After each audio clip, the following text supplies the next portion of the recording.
सुमित जी, मुनीर साहब अब खुद सर्वे सर्वा बन चुके हैं। संविधान में संशोधन उन्होंने करा दिया है और दुनिया भर में अब उनकी किरकिरी हो रही है। इसलिए मुझे लगता है कि ध्यान भटकाने के लिए उन्होंने एक शगुफा छोड़ दिया कि इमरान खान जिंदा है या फिर मुर्दा। देखिए मोनिका जी, अभी जो तीन चीजें हो रही हैं, देखिए मुझे लग रहा है दिन ब दिन इमरान खान की मुसीबत बढ़ रही है। इसमें कोई डाउट नहीं कीजिए कि इमरान खान की हालत बहुत खराब है, अगर वो जिंदा भी है। कल हम बात कर रहे थे कि क्या एक डील, क्या व्यवस्था हो रही है MI6 के थ्रू। देखिए और कोई बात करेगा नहीं इनके से। MI6 बात कर रहा है कि भाई इमरान खान को हम निकालेंगे, लंदन ले जाएंगे, बताओ कितने पैसे देने। इसे इस्लाम में कहते हैं ब्लड मनी। ब्लड मनी लो, पैसे लो और इसको जिंदा जाने दो। अगर नहीं डील हुई तो 2-4 दिन में ये जमीन के नीचे चला जाएगा, मतलब खत्म हो जाएगा। पिछले 2 महीने से लगभग इमरान को किसी ने नहीं देखा। इमरान की कोर्ट में पेशी थी, वीडियो पेशी, वहां ये आया नहीं, कोई इससे मिला नहीं। उस पूरे विंग में सारी सेल्स खाली कर दी गई है। इसको एक डेथ सेल में डाला गया है। इनकी मेंटली फिजिकली ये खत्म है। हाँ, सांसें चल रही है। आप मेडिकली कह सकते हो जिंदा है, पर प्रैक्टिकली मर चुका है। ये अब चल रही है कि क्या कुछ पैसे वैसे मिलेंगे इमरान के, वह वैसे ही निपटा दे। ये मुल्ला मुनीर कर रहा है, क्योंकि इसकी काफी सारी रंजिश है इसके साथ, ये हम पहले भी बात कर चुके हैं। और ये एक पॉलिटिकल अपोनेंट को, जिसमें वाकई ताकत है पाकिस्तान में अपने बूते पे इलेक्शन जीतने की, उसको खत्म करने का ये प्लान बना चुका है, और वो है इमरान खान। और इनकी दुश्मनी तो खैर पुरानी है ही। इमरान पे एक और बड़ा सख्त आरोप है कि भाई आपने पहली बार पाकिस्तान की फौज में इतनी जान डाल दी कि उन्होंने फौज से बगावत कर दी। आपने लास्ट टाइम देखा वो कोर कमांडर वगैरह का घर जलाए थे। तो मुल्ला मुनीर को कहीं ना कहीं इमरान से डर भी लगता है, और इमरान उसका सबसे बड़ा राइवल है। बाकी जो इसके पॉलिटिशियंस है वो तो इसकी जेब में रहते हैं। अब देखिए चीजें और आगे गई। पहले हमें लगा था ठीक है यार, कुछ पैसे वैसे की बात हो रही, शायद बात बन जाए। अब मुल्ला मुनीर के इरादे और आगे गए। मुल्ला मुनीर ने अब ये बोला है कि भाई देखो, इसका जो खैर ये तो खुद बोलता नहीं, जो इसका डिप्टी मिनिस्टर है लॉ का, इसी का कहूंगा यही करता धरता, वैसे तो शहबाज शरीफ का आदमी है, मलिक, कादिल मलिक। कादिल मलिक ने बोला कि हमें लगता है कि हमें KPK में गवर्नमेंट को डिसॉल्व करना पड़ेगा, KPK की गवर्नमेंट को बर्बाद करना पड़ेगा। अब आप बोलोगे KPK की गवर्नमेंट का इमरान खान के साथ क्या संबंध? देखिए KPK वो जगह है जहां पठान रहते हैं, इमरान पठान है, और KPK से बॉर्डर लगता है इनका अफगानिस्तान के साथ। एक तीर से तीन निशाने कर रहा मुल्ला मुनीर। हाँ। इमरान का जितना भी सपोर्ट है वो KPK से आता है, पठानों से आता है मोस्टली। ये KPK में अभी PTI की सरकार है। PTI यानी कि इमरान की पार्टी है। कौन? शुएब आफरीदी। ये वही शुएब आफरीदी है जिसकी 2-3 दिन पहले पिटाई की थी उन्होंने अदीला जेल के बाहर। जो बेचारा रात भर धरना दिया, उससे कोई मंत्री, कोई संतरी के, कोई जज तक नहीं मिला। वो बेचारा वापस चला गया। वो कह रहा है यार मेरे लीडर की शक्ल तो दिखा दो, जिंदा है या नहीं। कह रहा नहीं दिखाएंगे। कंटेम्प्ट ऑफ कोर्ट उसने फाइल करना चाहा इमरान खान की बहन ने, उसके बाल पकड़ के जेल में डाल दिया। तेरी हिम्मत कैसे हुई करने की? पाकिस्तान में आप ATM देखेंगे ना, ATM आजकल वहां मुल्ला मुनीर की फोटो लगी और लिखा कि आप इसको सलाम करो। ये हर ATM पे यही फोटो है डिफॉल्ट। बैंक का नाम नहीं, मुल्ला मुनीर का फोटो है। तो अब ये जो पावर सेंटर है इमरान खान का, इसको अगर वहां की सरकार गई, यानी कि वो पावर सेंटर गया, तो मुल्ला मुनीर क्या करेगा? देखिए ये अफगानों को, ये जो पठान है और अफगानों को एक मैसेज देगा, अगर मेरे खिलाफ कुछ किया तो मेरी फौज यहां आएगी, 20-20, 30-30 लोग निकाल के बोलेगी हमने तहरीक तालिबान वालों को मारा, जो करते रहे, और हम यही करेंगे।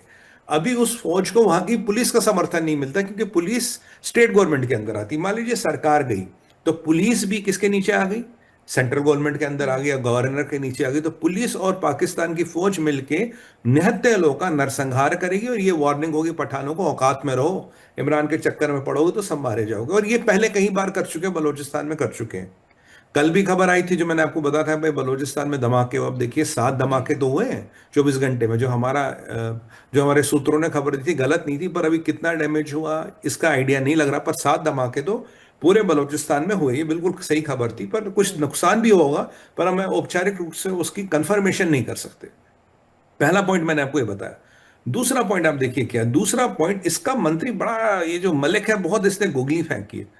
जैसे किसी ने पूछा था भाई एक बात बता, तो तू प्रेसिडेंट रूल कैसे लगा देगा, तेरे पास बेसिस क्या है? कहते मेरे पास कोई बेसिस नहीं, वो तो प्रेसिडेंट साहब खुद लगाएंगे। प्रेसिडेंट साहब खुद लगाएंगे, और जब प्रेसिडेंट रूल लग जाएगा फिर पार्लियामेंट का ज्वाइंट अधिवेशन बुला के वहां अप्रूव कर लेंगे मेजोरिटी। अब प्रेसिडेंट कौन है जी आज के डेट में? प्रेसिडेंट है जरदारी। तो जरदारी का लॉयल्टी टेस्ट है, जरदारी तो मुनीर को सलाम ठोकेगा या नहीं ठोकेगा। अगर तू मुनीर को सलाम ठोकेगा तो जाके प्रेसिडेंट्स रूल लगा, बाकी जब पार्लियामेंट में मेजोरिटी प्रूव करने का समय आएगा वो हम मैनेज करेंगे। तो ये जरदारी का भी ऐसे टेस्ट है कि देखते हैं तू मुल्ला मुनीर के जूते चाटेगा या नहीं चाटेगा। ठीक है, नहीं तो मैं तेरे को ही हटा दूंगा, क्योंकि जरदारी और मुनीर की भी आपस में लगती है। Point number 2। पॉइंट नंबर 3 एक कमर इकोनॉमिक पॉइंट भी है। देखिए, इन्होंने अपना अफगानिस्तान के साथ तुर्कमान बॉर्डर वगैरह बंद कर रखा है। अब ये बॉर्डर से दो काम होते थे, बहुत बड़ा व्यापार इनका अफगानिस्तान के साथ था। 48 दिनों से लगभग लगभग आप मान सकते 50 दिनों से बॉर्डर बंद है। अब ये जो बॉर्डर बंद हो रहा तो एक बहुत बड़ा पठानों का ग्रुप चला गया मिलने फजलुर रहमान से। फजलुर रहमान को ये रिलीजियस लीडर है, मौलाना डिजल भी इसे कहते हैं। मौलाना डिजल से मिलने चला गया था, बादा साहब ये देखो हमारी तो पेट पे लात पड़ गई, इन्होंने तो बॉर्डर बंद कर दिया, हम क्या करेंगे। अब जो पाकिस्तान में ये आती थी कुछ फल फ्रूट सब्जियां ये सस्ती आती थी अफगानिस्तान से। पाकिस्तान में कोयला आता था अफगानिस्तान से। पाकिस्तान में कई सारे मिनरल आते थे अफगानिस्तान से, जो और ये उनको बेचते थे सीमेंट, ये उनको बेचते थे दवाइयाँ। अब ये जो कोयला है जो अफगानिस्तान से आता था, अब यही कोयला जब ये बाहर से मंगा रहे हैं इंडोनेशिया वगैरह से, ये लगभग लगभग दोगुना कीमत का है। तो वहां की जो इंडस्ट्री है वो रो पड़ी, कहते हैं साहब हम तो वैसे ही मरे पड़े, अब दोगुने दुगनी कीमत पे कोयला दोगे तो कैसे चलेगा।